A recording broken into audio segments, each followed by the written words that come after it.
إن الله اشترى من المؤمنين أنفسهم وأموالهم بأن لهم الجنة يقاتلون في سبيل الله فيقتلون ويقتلون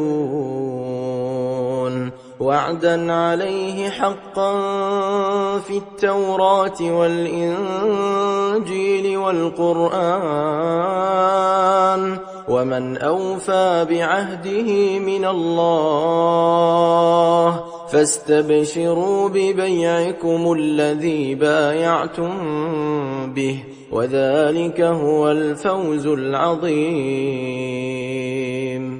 التائبون العابدون الحامدون السائحون الراكعون الساجدون الآمرون بالمعروف والناهون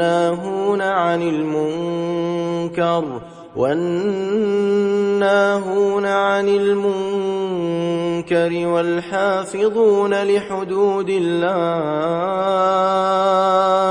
وبشر المؤمنين.